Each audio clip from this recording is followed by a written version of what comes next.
Donc déjà ici on se situe sur une rue qui avant était la rue de Paris. Donc rue ou route de Paris, mais donc on n'était pas vraiment dans le centre de Brest, mais on était dans un faubourg. Et souvent le mot faubourg va avec le mot populaire. Donc déjà on s'inscrit dans une histoire populaire de la ville de Brest depuis un bon siècle.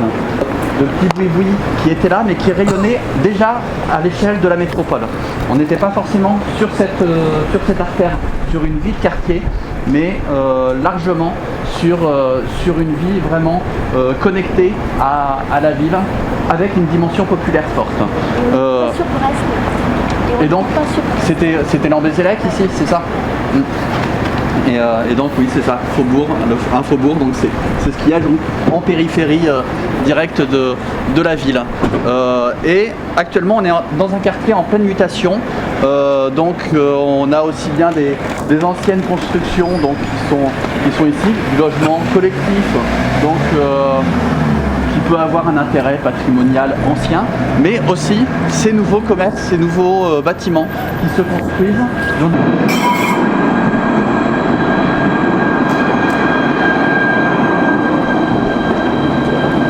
questionne aussi cette histoire populaire de Brest qui est déjà une histoire cosmopolite. Avec, quand on regarde sur la droite, on a un bar avec marqué repas ouvrier avec les drapeaux, la couleur du Portugal, qui s'appelle Vasco de Gama. Donc certes aujourd'hui il est fermé, mais donc on a cette présence immigrée populaire portugaise qui est présente ici. Donc début 2010, il n'y avait plus de boucherie halal sur Brest. Il y en avait une à Recouvrance. Après il pouvait peut-être y avoir sur les marchés des bouchers halal et donc lui s'est installé avec un autre collègue juste à côté. Et maintenant il y en a aussi une qui existe à Bellevue, mais donc à Bellevue on se situe dans une autre dynamique. On n'est pas dans une volonté de faire une centralité commerçante immigrée en plein centre de la ville, mais répondre à cette idée du commerce de proximité. Des fantas tropicaux, des choses qu'on ne peut pas forcément trouver aujourd'hui dans les supermarchés dits à la française, mais qui correspondent à la Madeleine de Proust qu'on a justement quand on va au Robled en été. Et donc là, au final, ce que je vais vous montrer, c'est qu'on sort de la dimension commerce de proximité pour vraiment être sur une dimension commerce populaire et une nouvelle manière de vivre la ville qui se retrouve dans l'ensemble des grandes villes de France, d'Europe, sinon du monde. Bonjour. Bonjour. Oui. On est sur la première épicerie en tant que telle quand on commence à arriver sur la rue Jean Jaurès. Donc voilà, ça fait à peu près 12 ans que je suis là. Je suis venu pour faire des études, donc j'ai fini mes études. Après la fin de mes études, j'ai renseigné les mathématiques pendant 4-5 ans. Sur le continent africain, le Nestlé Nido est quelque chose qui se voit facilement. Les sorties d'un Brest un petit peu moins populaire, donc qui pourrait aller ici, qui pourrait se rendre dans d'autres lieux qui sont tenus par des étrangers, mais pas du tout à destination d'une population étrangère, que sont donc ces deux restaurants japonais l'un à côté de l'autre. Donc on a aussi cet aspect exotique là, plus que entrepreneuriat ethnique qui s'installe. Avant, on pouvait ouvrir peut-être un commerce qui était plus à destination des Brestois, comme on va le trouver rue Carrefour-Trace. Juste après, on va avoir donc l'un en face de l'autre, donc le palais du Liban, qui a été monté par un Syrien, donc un Libanais, donc qui est venu ici pour faire ses études. Il a une thèse en géographie. Il est revenu un petit peu au Liban et finalement il s'est installé ici dans le commerce et la restauration. En face de lui, il y a une Sénégalaise qui a ouvert un restaurant. Mais là, on est sur de la classe moyenne supérieure qui va se rendre dans ces lieux.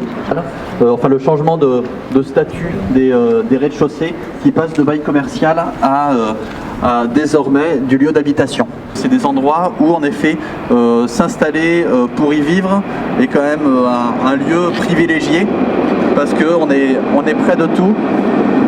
Aïssatou, elle est installée en France depuis 25 ans, mais ce commerce est ouvert depuis à peu près 3-4 ans, quelque chose comme ça, pas plus.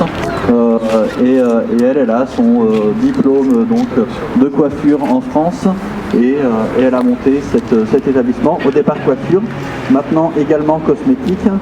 Et au final aussi, ce genre de boutique, c'est les seules boutiques qui vont réussir à s'ouvrir et à avoir des nouveaux rez-de-chaussée clinquants sur cette partie de la rue Jean Jaurès. Élargir son réseau, élargir aussi son offre culturelle. Un salarié n'est pas uniquement un salarié, mais c'est quelqu'un porteur d'un potentiel aussi de faire venir des compatriotes ici et mélanger. On n'est vraiment pas du tout dans un entre-soi. Enfin, c'est comme si on parlait d'un entre-soi européen. Là, si on est sur de l'entre-soi africain, c'est quand même un continent avec une multitude de pays qui n'ont rien à voir les uns avec les autres. Pourquoi pas essayer la restauration? Et du coup, c'est comme ça, je suis quand même heureuse avec la cuisine française et tout. Et j'aime travailler, j'aime découvrir les recettes. Tout est bon et tout est... Et puis voilà, c'est vous qui composez pour composer votre plat au fait. Svetlana qui a Ours Market, elle était médecin généraliste en Russie. Et donc se retrouvant elle ici comme réfugiée, donc il était impossible d'avoir des équivalences, des difficultés aussi à parler français. Donc il y a cette réalité qui est aussi intéressante, cette question de l'économie de la précarité que vivent des personnes qui ont assez peu de formation, qui ont des formations qui ne sont pas reconnues à la hauteur ici. Donc cette manière aussi de trouver un travail quand on est issu de l'immigration, c'est jamais facile.